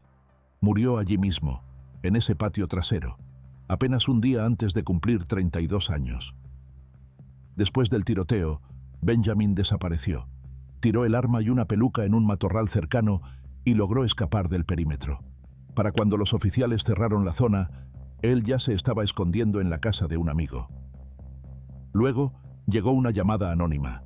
Los oficiales rodearon la casa y encontraron a Benjamin adentro. Esta vez, no corrió, no dijo una palabra y no opuso resistencia. Fue arrestado en el acto, junto con Michael Moody, el tercer hombre que iba en la camioneta. El 14 de agosto, el jurado regresó con su veredicto. Después de solo 3 horas de deliberación, la decisión fue unánime. Benjamin sería condenado a muerte. El corredor de la muerte de Indiana es realizada. El siguiente caso en el corredor de la muerte ocurrió apenas 3 días después, esta vez en Carolina del Sur. Pero a diferencia del caso de Michael, no fue solo el crimen lo que ocupó los titulares. Fue el método utilizado para quitarle la vida. Pero antes de hablar del método de muerte que eligió, y luego llegó la fecha, el 20 de mayo de 2025, casi 23 años después de haber ingresado al corredor de la muerte. A los 44 años, Benjamin Donnie Ritchie fue ejecutado por inyección letal en el estado de Indiana. Para su última comida, Benjamin eligió el Tour of Italy de Olive Garden, un plato con chicken parmigiana, lasaña y fettuccine Alfredo. Poco después de la medianoche, Comenzó el proceso de ejecución. Sus últimas palabras fueron simples. Amo a mi familia, a mis amigos y a todo el apoyo que he recibido. Espero que todos encuentren paz. A las 12:46 se declaró su muerte. Ese mismo día, el 20 de mayo de 2025, Matthew Lee Johnson fue ejecutado por inyección letal, exactamente 13 años después de haber cometido un crimen brutal. ¿Pero qué hizo para terminar en el corredor de la muerte? La mañana del 20 de mayo de 2012, Matthew entró al Whipping, una tienda de conveniencia en Garland, Texas, con una botella de líquido inflamable en la mano y un encendedor en el bolsillo. Caminó directo hacia la caja, donde Nancy Harris, una empleada de 76 años, le dijo que no tenía permitido pasar detrás del mostrador. Pero Matthew no se detuvo. Le vació el líquido encima y exigió el dinero. Se llevó unos cigarrillos, el poco efectivo que había en la caja, e incluso le quitó el anillo. Luego, sin nada más que sacar, encendió el fuego. La llama prendió al instante. Nancy ardía viva. Y Matthew salió caminando, tranquilo. Incluso se detuvo a tomar un dulce cerca de la puerta antes de desaparecer. Nancy logró salir de la tienda. Su cuerpo entero estaba envuelto en llamas. 2 agentes cercanos vieron el humo y corrieron hacia el lugar. Uno usó un extintor sobre ella mientras el otro trataba de mantenerla consciente. En un susurro, Nancy les contó todo. Lo que pasó, quién fue y cómo lucía. Sobrevivió lo suficiente para decirles a los paramédicos que no quería seguir luchando. Su testamento vital fue respetado y 5 días después murió en el hospital. Matthew fue arrestado pocas horas después del ataque. Aún llevaba el anillo de Nancy y el dinero robado en los bolsillos. Confesó de inmediato. Dijo que solo quería asustarla, pero nadie le creyó. Las cámaras de seguridad lo mostraban todo: el fuego, el robo, su salida sin prisas. No hubo pánico, ni remordimiento. En el juicio, no intentó negar nada. Le dijo al jurado que era basura, que merecía ser quemado como Nancy, pero también les rogó que no lo mataran, no por él, sino por sus hijas. No quería que crecieran sabiendo que su padre fue ejecutado. El jurado lo escuchó, y aún así votó por la pena de muerte, porque sabían que esto no fue un error, fue solo el último capítulo de una vida marcada por la violencia. La fecha quedó fijada, 20 de mayo de 2025, exactamente 13 años después del día que Nancy Harris fue quemada viva. Según la ley de Texas, los reclusos ya no pueden solicitar una última comida especial, así que a Matthew se le sirvió la misma bandeja estándar que al resto de los presos.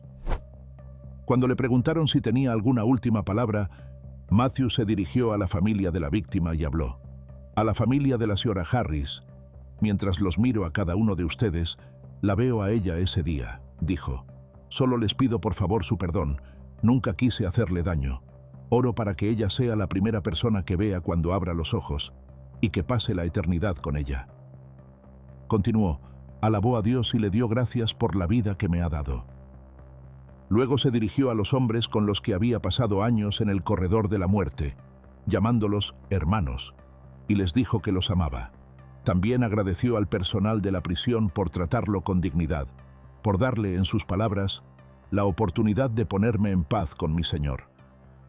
Después vino su disculpa a su esposa y sus hijas. Solo sepan que no fue nada que ustedes hicieron. Yo tomé malas decisiones, hice elecciones equivocadas y ahora pago las consecuencias, dijo. Terminó con una oración de agradecimiento. Le agradezco al Señor por estos últimos 13 años. Me ha dado la oportunidad de pedir su perdón y le doy gracias por su redención, dijo. Recíbeme, Padre. Gracias a cada uno de ustedes por estar aquí. He terminado, alcaide. Matthew recibió una inyección letal poco después de las 6, en la unidad de Huntsville. Jadeó varias veces. Luego comenzó a hacer sonidos bajos, como ronquidos. En menos de un minuto, todo movimiento se detuvo. Fue declarado muerto a las 6:53. Matthew Lee Johnson tenía 49 años. La siguiente ejecución fue programada apenas 2 días después, esta vez en Tennessee, el 22 de mayo de 2025. Después de casi 35 años en el corredor de la muerte, Oscar Franklin Smith fue ejecutado por inyección letal en Tennessee. Vamos a retroceder y ver cómo se desarrolló este caso.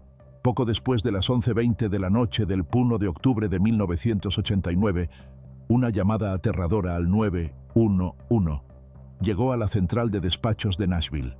«¡Ayúdenme!», suplicaba Jason Burnett, de 13 años. De fondo se escuchaba a su hermano gritar: «¡Frank, no! ¡Dios, ayúdame!». Luego vino el silencio. Jason logró decir una última cosa: 3 Lutie Street. Y entonces la línea se cortó. Los oficiales llegaron en minutos, pero al no recibir respuesta en la puerta y no notar nada fuera de lo común, se marcharon.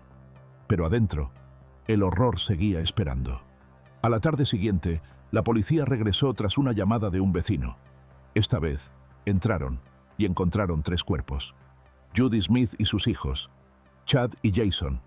La cocina estaba empapada en sangre y los muebles volcados. Chad había recibido 3 disparos y múltiples puñaladas. Judy fue baleada, apuñalada y cortada.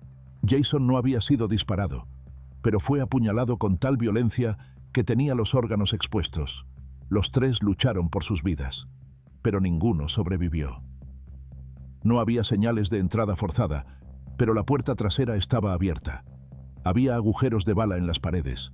Se encontró un casquillo calibre .22 cerca de la sala, y rastros de sangre se extendían de una habitación a otra.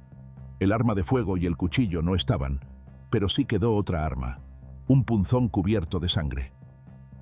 Y luego estaba la huella, una marca de palma ensangrentada, impresa sobre la sábana al lado del cuerpo de Judy. Lo que destacaba no era solo la sangre, sino lo que faltaba: 2 dedos, justo como Oscar Franklin Smith, el esposo separado de Judy, un hombre que había perdido esos dedos años antes en un accidente. Y de pronto, todo apuntaba a él: el motivo, el historial. Y ahora, una firma, dejada en sangre. El 26 de julio de 1990, Oscar Franklin Smith fue declarado culpable de asesinato capital. La primera fecha de ejecución de Frank se fijó para el 3 de diciembre de 1990, apenas 5 meses después de recibir la sentencia de muerte. Pero las apelaciones llegaron rápido y todo quedó en pausa. Durante más de 3 décadas, permaneció en el corredor de la muerte mientras su equipo legal luchaba por anular el caso. Cuestionaron las pruebas, presentaron mociones y suplicaron más tiempo. Pero nada funcionó. En 2022, Tennessee le dio una nueva fecha: 21 de abril. Para lo que creía que sería su última comida, pidió una hamburguesa doble con tocino y queso, un pastel de manzana estilo deep dish y helado de vainilla con semillas de vainilla. Pero apenas unas horas antes de la inyección, el gobernador Bill Lee emitió un indulto sorpresa. La ejecución fue cancelada después de que las autoridades descubrieran que los fármacos no habían sido correctamente analizados para detectar endotoxinas. Ese error detuvo todas las ejecuciones en el estado durante el resto del año. El Departamento de Correcciones de Tennessee pasó los siguientes 2 años reformando el protocolo. Por cuarta vez en 35 años, Frank volvió a enfrentarse al reloj. Su nueva fecha: 22 de mayo de 2025. Y al igual que antes, se le permitió pedir una última comida. Esta vez, solicitó hot dogs, papas tater tots y pastel de manzana con helado de vainilla. En la mañana de su ejecución, Frank yacía amarrado a la camilla, con las manos inmóviles y los ojos abiertos. Su consejero espiritual estaba a su lado, rezando en voz baja y cantando el himno I'll Fly Away.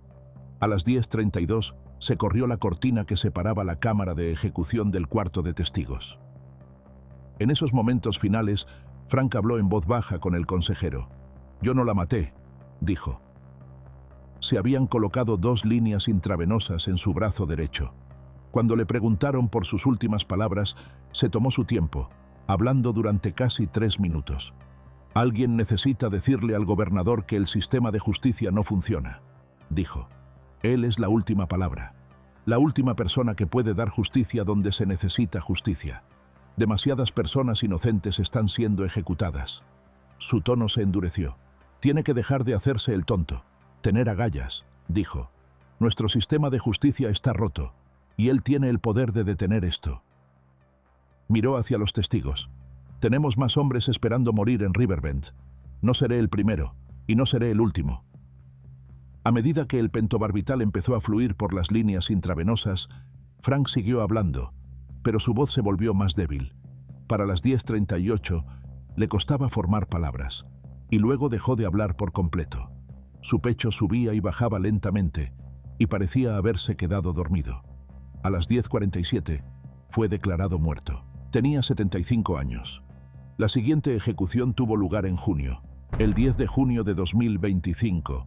Después de pasar más de 30 años en el corredor de la muerte, Anthony Floyd Wainwright fue ejecutado por inyección letal en Florida. ¿Pero qué hizo? Todo comenzó el 27 de abril de 1994, cuando Carmen Gayhart no apareció para recoger a sus dos hijos de la guardería.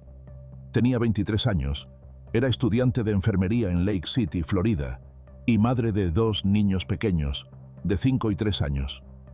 Pero esa tarde desapareció sin dejar rastro. Justo 2 días antes de que Carmen desapareciera, Anthony Wainwright y Richard Hamilton escaparon de una prisión de mínima seguridad en Carolina del Norte. Uno cumplía condena por robo con allanamiento, el otro por robo a mano armada. Pero ninguno tenía intención de terminar su sentencia. Robaron un Cadillac, irrumpieron en una casa, se llevaron 2 rifles y se dirigieron al sur, rumbo a Florida, armados, temerarios y al borde de la violencia. En Lake City, el auto robado se recalentó y quedó inservible. Fue entonces cuando vieron a Carmen, 23 años, cargando sus compras en una Ford Bronco en el estacionamiento de un supermercado Winn-Dixie. Sacaron un arma y la obligaron a subir al vehículo. Horas más tarde, en lo profundo de un bosque detrás de una parada de camiones, ambos hombres la violaron. Y después, Anthony la estranguló con sus propias manos y le disparó 2 veces en la cabeza. Seguro, lo llamó él. La dejaron tirada en la tierra como si no valiera nada y se fueron manejando su camioneta.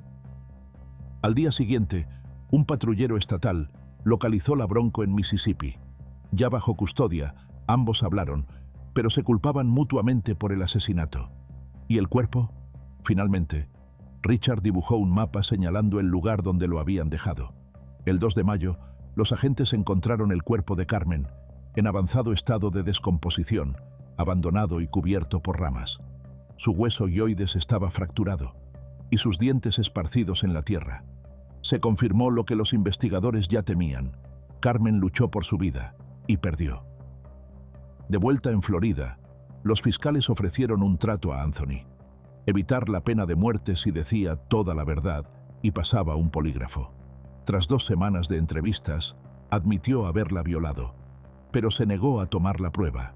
Entonces llegaron los resultados de ADN. Su fluido fue hallado en el vehículo de Carmen. El trato se canceló. En mayo de 1995, ambos hombres fueron condenados por asesinato en primer grado, violación, secuestro y robo. 2 jurados, 2 condenas de muerte, y ni una sola muestra de remordimiento por parte de ninguno. Luego, el 13 de enero de 2023, el caso se cerró silenciosamente para uno de ellos. Richard Hamilton murió en prisión por causas naturales a los 59 años. La causa oficial de su muerte nunca se hizo pública, pero tras casi 30 años en el corredor de la muerte, su tiempo se acabó antes de que el Estado pudiera ejecutar la sentencia. Luego, después de pasar más de 30 años en el corredor de la muerte, llegó el día final de Anthony. En la mañana del 10 de junio de 2025, se despertó alrededor de las 3:30 dentro de la prisión estatal de Florida. Los oficiales le ofrecieron una última comida, pero él la rechazó amablemente. Pasó sus últimas horas con 2 visitantes: su prometida, Samantha, y su consejero espiritual, el reverendo Jeff Hood. Pero a medida que avanzaba el reloj, también lo hacía su miedo. Según el reverendo, Anthony tenía mucho temor de lo que estaba por venir. Mientras estaba amarrado a la camilla, le preguntaron si tenía algunas palabras finales. Anthony se dirigió primero a la familia de la víctima. «Espero que mi muerte les traiga paz y sanación», dijo. Pero luego, su tono cambió. Llamó a su abogado de oficio el peor de Florida y afirmó que el sistema de justicia del Estado estaba irremediablemente roto. «Por favor, continúen la lucha. les dijo a quienes se oponen a la pena de muerte, porque les prometo que ellos no van a parar. Seguirán asesinando si seguimos permitiéndolo. Sin embargo, la mayoría de sus palabras finales fueron para su prometida Samantha, la mujer que había tomado su apellido, aunque nunca se casaron legalmente. «Eres el amor de mi vida. Soy tan afortunado de que nos hayamos encontrado», le dijo. «Los años que pasamos juntos fueron más que maravillosos. Fueron realmente mágicos. El amor es más fuerte que la muerte, y sé que nuestro amor durará por la eternidad». Los medicamentos comenzaron a fluir a las 6:10. Los hombros de Anthony se estremecieron una vez, luego otra. Parpadeó con fuerza, respiró entrecortadamente unas veces, y luego dejó de moverse por completo. A las 6:14 yacía completamente inmóvil. A las 6:22 fue declarado muerto. Anthony Floyd Wainwright tenía 54 años. En ese mismo momento, se estaba llevando a cabo otra ejecución en Alabama. Un estado diferente, un método diferente, pero el mismo desenlace final. Gregory Hunt había pasado casi 30 años en el corredor de la muerte, y la historia que lo llevó a morir por gas de nitrógeno era igual de sobrecogedora. En las primeras horas de la mañana del 2 de agosto de 1988, los paramédicos entraron en un pequeño apartamento en Cordova, Alabama, y se toparon con una escena que los dejó helados. Karen Lane, de apenas 29 años, yacía muerta en el suelo de la cocina, golpeada, destrozada y agredida sexualmente. Sus lesiones eran catastróficas. Presentaba 60 heridas distintas, las costillas fracturadas, el hígado desgarrado, la aorta rota, y entre sus piernas había un palo de escoba roto. Desde el momento en que los agentes vieron la escena, supieron que aquello no había sido algo al azar. El responsable era Gregory Hunt, novio de Karen desde hacía apenas unas semanas. En los días previos al asesinato, sus celos se habían vuelto explosivos. La había acosado, amenazado e incluso había incendiado su casa vacía la noche anterior. Aquella noche, llamó a la compañera de piso de Karen con un mensaje escalofriante. «Karen está tirada aquí en el suelo de la cocina. Alguien debería llevarla al hospital». Para cuando la policía llegó, ya estaba muerta. Greg huyó, pero cuando su hermana le preguntó directamente, «¿La mataste?», Greg respondió sin titubear. «Sí». Culpó a las drogas, al alcohol y a la ira. Dijo que había perdido el control, pero las pruebas eran contundentes. Su huella de palma ensangrentada estaba en la pared.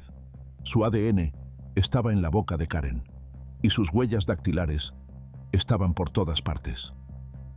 El 19 de junio de 1990, un jurado lo declaró culpable de 3 cargos de asesinato capital, por matarla durante un robo, durante una agresión sexual y por quitarle la vida a una persona que legalmente no podía dar su consentimiento. El veredicto no fue unánime, pero no hacía falta. 11 contra 1 fue suficiente para enviar a Gregory al corredor de la muerte. El 10 de junio de 2025, dentro de la instalación correccional Holman, Gregory Hunt fue inmovilizado y ejecutado con gas nitrógeno. El último día de Gregory Hunt fue el 10 de junio de 2025. La noche anterior se saltó la cena final, pero para el almuerzo eligió una bandeja con mortadela, frijoles de carita, zanahorias y ponche de frutas. Cuando se abrió la cortina a las 5:52, Gregory yacía amarrado a la camilla, envuelto en una sábana blanca y con una máscara sobre el rostro. Tras la lectura de la orden de ejecución, Greg rechazó dar unas últimas palabras, pero levantó el pulgar y lo que pareció ser un signo de paz. Pero no mucho antes de ese momento, durante una llamada telefónica, había hablado con franqueza. Al principio, insistió en que no era el típico condenado a muerte. Luego dijo 6 palabras que se quedaron grabadas.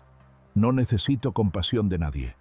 Hizo una pausa y añadió, «Sabes, solo estoy resistiendo hasta que me llegue un respiro o me apaguen la luz». Cuando le preguntaron sobre el crimen en sí, su voz cambió. «No puedo explicar lo que pasó», dijo en voz baja. «Lo único que puedo decir es que ella no merecía lo que le pasó». Y terminó con un momento de reflexión. «Tienes ese encuentro con Dios. Claro, después de los hechos no puedes creer lo que ocurrió.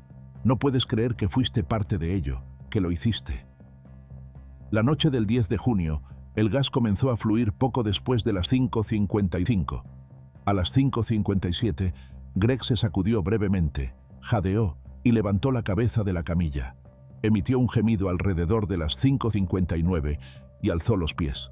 Luego tomó una serie de al menos 4 respiraciones agitadas, con pausas largas entre cada una. Y a las 6:05 dejó de moverse por completo. Su puño izquierdo quedó apretado mucho después. Él fue declarado muerto a las 6:26. Gregory Hunt tenía 65 años.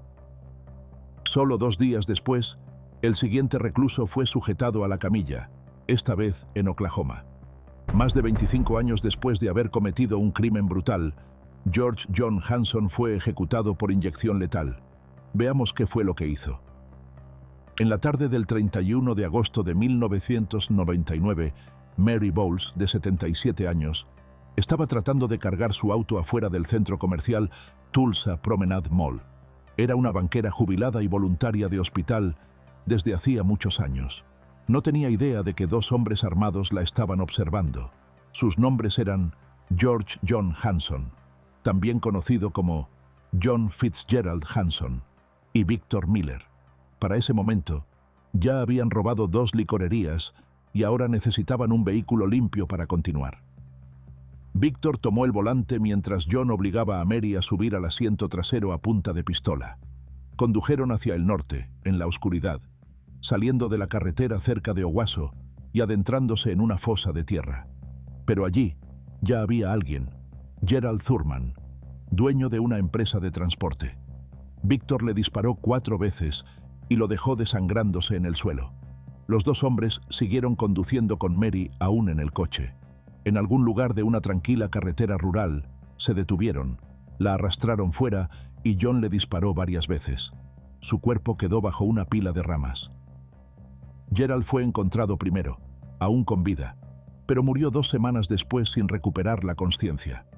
El cuerpo de Mary no se descubrió hasta una semana después del tiroteo. Mientras tanto, John y Victor siguieron moviéndose, usando el coche de Mary para registrarse en un motel, robando tiendas y manteniéndose un paso por delante, hasta que la esposa de Victor avisó a la policía. Los agentes los arrestaron en un Econolodge en Muskogee, donde encontraron las armas homicidas escondidas en el tanque del inodoro. La policía científica confirmó sus huellas en el coche de Mary, y un testigo, un amigo de John, declaró que John se había jactado de los asesinatos. Ambos fueron acusados de 2 cargos de asesinato y de robo federal. John fue a juicio en mayo de 2001. El jurado lo declaró culpable y recomendó la pena de muerte por el asesinato de Mary y cadena perpetua sin libertad condicional por el de Gerald. Fue trasladado a una prisión federal para cumplir su condena por robo mientras esperaba la ejecución. El juicio de Victor vino después. Ya había cumplido condena por asesinato antes, pero esta vez las pruebas eran abrumadoras. Al igual que John, recibió la pena de muerte por Mary y cadena perpetua por Gerald. Pero Victor apeló con éxito su condena a muerte y se le conmutó por cadena perpetua. Permanece en prisión hasta el día de hoy. En su audiencia de clemencia el 7 de mayo, John intentó explicarse. Hablando por videollamada, con la voz baja pero firme, expresó remordimiento por su participación en los crímenes y pidió perdón a las familias de las víctimas. «No soy una persona malvada», dijo. «Me vi atrapado en una situación que no podía controlar. No puedo cambiar el pasado, pero lo haría si pudiera». Sin embargo, durante esa audiencia, la clemencia fue denegada y la fecha de ejecución se mantuvo. John no pidió nada especial para su última comida, sin favoritos, sin indulgencias finales. Le sirvieron la bandeja estándar de esa noche de miércoles: pastel de pollo, 2 panecillos, 2 tazas de fruta y zanahorias. Comida común en una noche extraordinaria. Luego llegó su última mañana. El 12 de junio de 2025, John fue ejecutado por inyección letal en la penitenciaría estatal de Oklahoma. Atado a la camilla, pronunció sus últimas palabras: «Solo perdónenme y paz para todos». El proceso fue fluido, sin complicaciones reportadas. Fue declarado muerto a las 10:11. George John Hanson tenía 60 años. El 13 de junio de 2025, Después de pasar casi 20 años en el corredor de la muerte, Steven Stanko fue ejecutado por inyección letal en Carolina del Sur. Pero, ¿qué hizo para acabar allí? Steven Stanko sabía cómo mostrarse ante el mundo. En apariencia, parecía un hombre reconstruyendo su vida. Un exconvicto educado, elocuente, con un libro publicado y una historia que contar. Pero ese libro surgió de una condena de casi una década por asalto y secuestro, dictada en 1996, de la cual cumplió casi 9 años. Después de salir de prisión en 2004, Steven se estableció en Myrtle Beach. Les decía a las personas que quería un nuevo comienzo, pero algo más oscuro se estaba gestando. Pasaba largas horas en la biblioteca pública bajo el pretexto de escribir un libro sobre asesinos en serie. Allí, cautivó a una bibliotecaria llamada Laura Ling. Ella lo invitó a su casa, donde vivía con su hija de 15 años. Pero el 7 de abril de 2005, esa confianza se rompió. Steven afirmó que una discusión se salió de control, pero lo que siguió fue un ataque calculado. Ató a Laura y la golpeó, luego agredió a su hija. Cuando la adolescente despertó, aturdida y ensangrentada, vio a Steven estrangular a su madre. Pero cuando intentó detenerlo, él le cortó el cuello y se marchó, creyendo que estaba muerta. Pero ella sobrevivió, marcó el 911 y le dio a la policía el tiempo suficiente para iniciar la búsqueda. Al mismo tiempo, Steven ya había conducido hasta Conway, donde manipuló a Henry Turner, de 74 años, para que lo dejara pasar la noche. A la mañana siguiente, Steven se acercó a él con un arma, le disparó, lo golpeó y volvió a dispararle.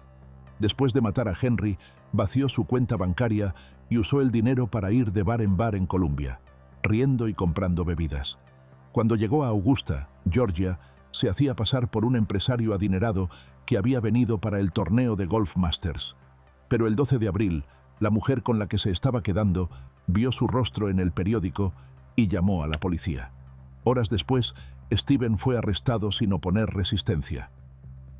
Dentro de su casa, los investigadores encontraron artículos sobre Jeffrey Dahmer, Gary Ridgway y otros asesinos en serie, claras señales de que los había estado estudiando. En 2006, fue juzgado por el asesinato de Laura y condenado a muerte, y recibió 110 años adicionales por la agresión y el intento de asesinato de su hija. En 2009, fue condenado nuevamente, esta vez por el asesinato de Henry, y recibió otra sentencia de muerte. El viernes 13 de junio de 2025 se acabó el tiempo para Steven. Comió pescado frito, camarones fritos, pastelitos de cangrejo, una papa al horno, zanahorias, quimbombó frito, pastel de cereza, pudín de plátano y té dulce. Esa noche fue sujetado a la camilla con un brazo extendido, donde el personal médico le insertó una vía intravenosa para administrar el fármaco letal. Afuera de la prisión, manifestantes se reunieron con carteles que decían «¿A quién ejecutaría Jesús?» y «Ojo por ojo, y el mundo acabará ciego». Adentro, el ambiente era más frío, más callado. La ejecución comenzó después de que los abogados de Stephen leyeran una declaración final de 3 minutos y medio. En ella, Steven pidió disculpas a sus víctimas y rogó que no lo juzgaran por el peor día de su vida. Lamento sinceramente el dolor y la pérdida que causé en esta horrible situación. Decir «lo siento» nunca es suficiente, pero eso no significa que no deba decirse. Cuando llegó la señal, los funcionarios de la prisión solicitaron la primera dosis del sedante pentobarbital. Stephen movió los labios, como si estuviera hablando, y giró la cabeza hacia las familias de las víctimas. Luego soltó varias respiraciones rápidas mientras sus labios temblaban. Parecía haber dejado de respirar después de 1 minuto. Un empleado de la prisión pidió una segunda dosis de pentobarbital unos 13 minutos después. Stephen fue declarado muerto a las 6:34. Stephen Christopher Stanko tenía 57 años. 11 días después, se programó la siguiente ejecución. El 24 de junio de 2025, después de pasar más de 30 años en el corredor de la muerte, Thomas Lee Gudinas fue ejecutado por inyección letal en Florida. Pero, ¿qué hizo para acabar en el corredor de la muerte? El 23 de mayo de 1994, Thomas desapareció en la noche después de pasar de bar en bar por Orlando con amigos. Mientras sus compañeros de piso terminaban la noche en el club nocturno Barbarelas, Thomas se esfumó. Alrededor de las 2 de la madrugada, Michelle McGrath, de 22 años, salió del mismo club para ir a buscar su coche, pero nunca llegó. Su prometido la buscó, pero el estacionamiento estaba en silencio. A la mañana siguiente, un empleado de una escuela encontró su cuerpo desplomado detrás de un muro de ladrillo cerca de la Pace School, desnuda, sin vida y tirada como basura. Casi al mismo tiempo, un hombre detuvo a un policía cercano para informar sobre un extraño montón de ropa junto a un geómetro rojo. Pero para entonces, Thomas ya había huido, conduciendo el coche robado de Michelle. Otra mujer, Rachel Smith, había escapado por poco de un ataque similar en el mismo club apenas una hora antes de que Michelle fuera atacada. Cuando vio las noticias del asesinato, fue directamente a la policía e identificó a Thomas en una rueda fotográfica. Otro testigo hizo lo mismo, y los compañeros de piso de Thomas, horrorizados por lo que vieron cuando él llegó a casa, cubierto de sangre, con los nudillos en carne viva y las manos destrozadas, le contaron todo a los detectives. Luego llegó la prueba forense, su ADN en el cuerpo de Michelle, sus huellas dactilares en el coche y en la puerta del callejón, y sus propias palabras, confesiones frías y explícitas de violación y necrofilia. El jurado no dudó, y en junio de 1995, Thomas fue condenado a muerte. También recibió múltiples cadenas perpetuas. Florida lo dejó claro: nunca volvería a caminar libre. El 24 de junio de 2025 llegó su último día. Esa mañana, Thomas se despertó a las 4:45, solo con sus pensamientos. Ese día recibió solo una visita: su madre. No tuvo asesor espiritual. No hubo oraciones finales. Solo silencio y el lento paso del tiempo. Para su última comida, Thomas pidió una pizza de pepperoni, papas fritas y un refresco. A las 6, Thomas yacía atado a la camilla, vestido con una camisa blanca sencilla y pantalones oscuros. Desde la distancia, parecía tranquilo, con un tono de piel saludable y sin señales visibles de miedo o dolor. Cuando se levantó la cortina, Thomas ya estaba escaneando la sala de testigos, con la mirada moviéndose lentamente y la cabeza girando apenas. No había ningún asesor espiritual a su lado. Sí dio una declaración final, pero la pronunció tan suavemente que nadie en la sala de testigos pudo oírla. Con el aire acondicionado zumbando y el micrófono demasiado lejos, tal vez solo el verdugo logró escucharla. Al parecer, fue una oración corta, pero hasta ahora esas palabras no han sido divulgadas. Cuando comenzaron a fluir los fármacos, su respiración se volvió más corta. Parpadeó varias veces, permaneció alerta por un momento y luego se desvaneció. En menos de 4 minutos parecía inconsciente. Siguieron los chequeos habituales. Un guardia se inclinó, dijo su nombre y le tocó el párpado. Pero no hubo respuesta. Se dio la señal y luego vinieron las siguientes 2 dosis. A las 6:13 fue declarado muerto. Thomas Lee Gudinas tenía 51 años. Solo un día después se llevó a cabo la última ejecución de junio de 2025, esta vez en Mississippi. El 25 de junio de 2025, tras pasar casi 50 años en el corredor de la muerte, Richard Gerald Jordan fue ejecutado por inyección letal en Mississippi. ¿Pero qué fue exactamente lo que hizo? En la mañana del 12 de enero de 1976, Edwina Marter besó a sus hijos para despedirse y salió hacia lo que sería el último día de su vida, mientras su asesino, Richard, de 29 años, ya rondaba la zona. Era un veterano sin dinero y desesperado, y había elegido a su familia al azar. Llamó al banco del esposo de Edwina para obtener un nombre, localizó su dirección y se presentó en su puerta fingiendo ser un trabajador de una empresa de servicios públicos. Edwina lo dejó entrar mientras su hijo pequeño dormía en la otra habitación. Él sacó un arma y la obligó a dejar a su hijo atrás. Luego la llevó en coche hasta un bosque, donde le disparó en la parte posterior de la cabeza y dejó su cuerpo bajo los árboles. Pero apenas unas horas después, llamó a su esposo para exigir un rescate de $25,000. fingiendo que ella seguía con vida. Lo que siguió fue una serie de mentiras, entregas falsas y llamadas telefónicas en las que Richard afirmaba con calma que Edwina estaba preguntando por sus hijos, pero ella ya estaba muerta. Tras recoger el rescate de un punto de entrega falso, intentó huir, pero no llegó lejos. La policía lo detuvo en un control de carretera, y él lo confesó todo. El arma, el coche, el cuerpo, lo entregó todo. Pero lo que debería haber terminado ahí, no terminó. En cambio, el caso de Richard se prolongó durante décadas. 4 veces fue condenado a muerte, y 3 veces esa condena fue revocada. En un momento, aceptó un acuerdo para cadena perpetua sin libertad condicional, solo para que los tribunales dictaminaran que eso no era legal cuando el crimen ocurrió. Pero, el 25 de junio de 2025, tras haber pasado casi 50 años en el corredor de la muerte, llegó el último día de Richard. El Departamento de Correcciones de Mississippi permitió que sus seres queridos se quedaran con él hasta las 4, el límite antes de que comenzaran los preparativos. Fue entonces cuando se le ofreció su última comida, para la cual pidió tiras de pollo, papas fritas, helado de fresa y un flotante de cerveza de raíz. A las 6, Richard fue sujetado a la camilla. La sala estaba en silencio. Los observadores se sentaron detrás del vidrio mientras el personal realizaba los pasos finales. Su esposa, Marsha, presenció la ejecución, junto con su abogado y un asesor espiritual. Su esposa y su abogado se limpiaron los ojos varias veces. Cuando se le preguntó si tenía unas últimas palabras, Richard habló con claridad. Primero, me gustaría agradecer a todos por una forma humana de hacer esto. Quiero pedir disculpas a la familia de la víctima. También agradeció a sus abogados y a su esposa, y pidió perdón. Sus últimas palabras, justo antes de que comenzaran a fluir los fármacos, fueron: «Los quiero mucho. Nos veremos del otro lado, a todos ustedes». Después de la primera inyección, un miembro del personal verificó su nivel de conciencia.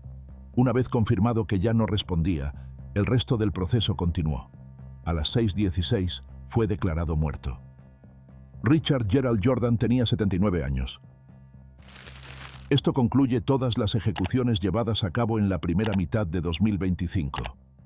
Y si te gustó este video, no te pierdas el siguiente, porque justo cuando creías que no podía ser peor, sí, puede. Y los próximos casos son aún más perturbadores.